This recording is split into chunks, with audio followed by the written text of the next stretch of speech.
Tanpa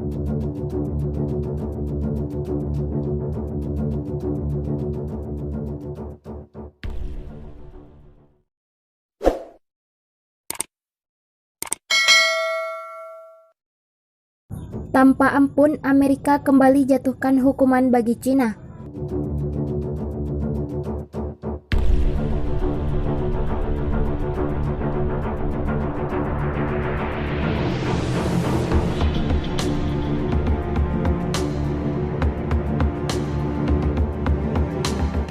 Pemerintah Presiden Amerika Serikat Donald Trump benar-benar belum selesai menghadapi Cina. Meski pergantian ke presiden baru akan segera dilakukan Januari 2021, namun sanksi dan hukuman terus digulirkan ke negeri Xi Jinping. Terbaru melansir Reuters, administrasi Trump secara resmi menambahkan raksasa minyak Cina, China National Offshore Oil Corp, di daftar hitam Kamis 3 Desember 2020.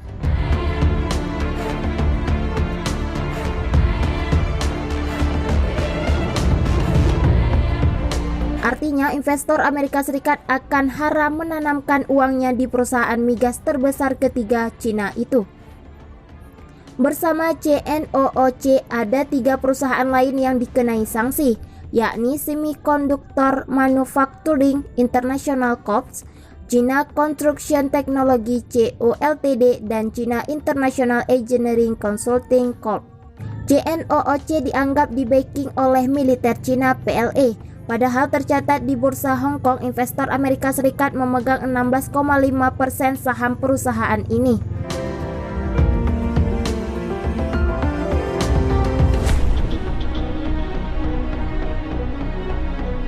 CNOOC juga mengoperasikan beberapa ladang migas Amerika Serikat dan bertindak secara mitra untuk perusahaan energi besar seperti ExxonMobil. Mereka akan dipaksa untuk diinvestasi paling tidak hingga akhir 2021. Dengan ini ada total 35 perusahaan Cina yang di blacklist Amerika Serikat. Melansir Asia Times, ini menjadi torpedo baru yang diluncurkan Trump ke Cina, terutama di Laut Cina Selatan. Kedua negara diketahui tegang di perairan tersebut karena klaim 80% wilayah oleh Cina.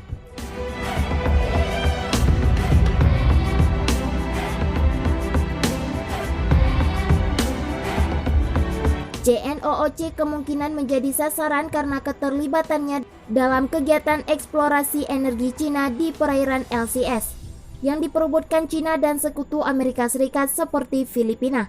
Pasalnya, Trump tidak mengejar 2 perusahaan minyak Cina lain, yakni China National Petroleum Corp dan China Petrochemical Corp. Sanksi baru pemerintahan Trump terhadap raksasa energi Cina adalah bagian dari upaya yang lebih luas oleh Amerika Serikat dan sekutunya mencegah Beijing mengambil sumber daya energi berharga di wilayah maritim yang diperebutkan. Dugaan saya adalah CNOOC yang menjadi sasaran dan bukan CNPC atau Sinopec, karena pengobarannya di wilayah Laut Cina Selatan yang dianggap sebagai tindakan militer oleh Amerika Serikat, kata pakar Cina Lin Boqiang dalam sebuah wawancara televisi.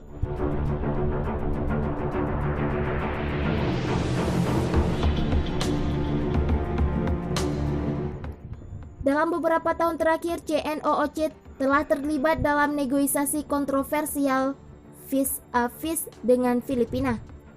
Padahal pengadilan arbitrase pada tahun 2016 telah menolak klaim Cina di LCS Filipina. Filipina disebut dipaksa menghentikan eksplorasi energi secara mandiri dan diminta masuk ke skema bersama dengan perusahaan Cina seperti CNOOC. Amerika Serikat mengklaim ini taktik intimidasi Cina untuk mengembangkan sumber energi guna kepentingan sendiri. Beijing telah menggunakan intimidasi untuk mencoba menghentikan negara-negara Asia Tenggara dari mengeksploitasi sumber daya lepas pantai, memblokir akses ke 2,5 triliun US dollar cadangan minyak dan gas saja, kata penasehat keamanan nasional Amerika Serikat Robert O'Brien selama kunjungannya di bulan November ke Bangkok. Trump sendiri sejak pertengahan 2020 telah mendeklarasikan akan menentang Cina di LCS. Selama ini sejumlah sanksi lain juga diterapkan Trump ke perusahaan Cina, termasuk aturan yang bisa mendepak Alibaba CS dari Wall Street.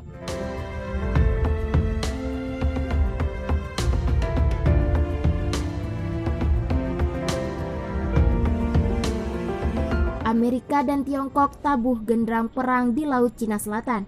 Indonesia ambil langkah jaga ASEAN.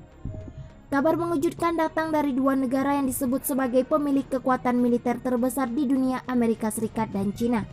Kedua negara tersebut memang sedang berada dalam titik paling buruk mengenai hubungan mereka. Bahkan yang paling mengejutkan dari hubungan buruk tersebut menjadi awal pemicu Perang Dunia Ketiga. Imbas yang cukup mencolok bakal dirasakan oleh Indonesia bila hubungan kedua negara tidak membaik dalam waktu dekat ini. Apalagi kini dikabarkan Angkatan Laut Amerika Serikat mengirimkan kapal perusa USS Barry ke Laut Cina Selatan.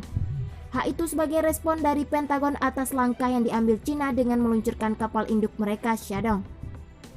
Kapal induk Shandong diklaim oleh pihak Xi Jinping sebagai penstabil di kawasan Laut Cina Selatan. Negara-negara Asia Tenggara terutama Indonesia pun dibuat geram dengan tingkah dua negara tersebut.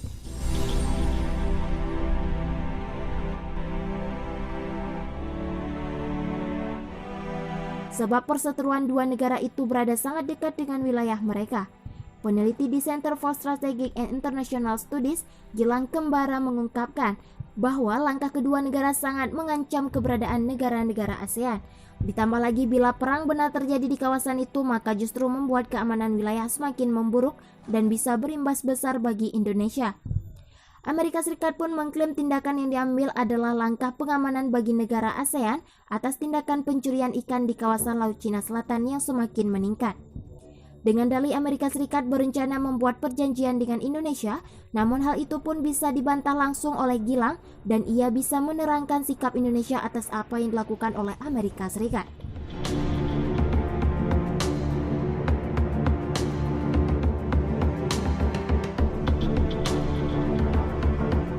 Tapi jika yang mereka tawarkan adalah kerjasama dengan Angkatan Laut Amerika Serikat dan ini menjadi masalah militer, pendekatan itu berlebihan karena menurut saya penangkapan ikan IUU bukanlah ancaman eksistensial bagi suatu negara. Namun ada salah satu negara ASEAN yang dikabarkan akan sangat menyetujui langkah yang diambil Amerika Serikat dalam menekan Tiongkok di kawasan Laut Cina Selatan. Negara tersebut tak lain adalah Filipina. J.L. Batong Bakal, Direktur Institut Urusan Maritim dan Hukum Laut Universitas Filipina menerangkan kemungkinan yang diambil oleh Filipina. Menurutnya Filipina akan secara terbuka menerima tawaran dari Angkatan Laut Amerika Serikat untuk melindungi wilayah mereka.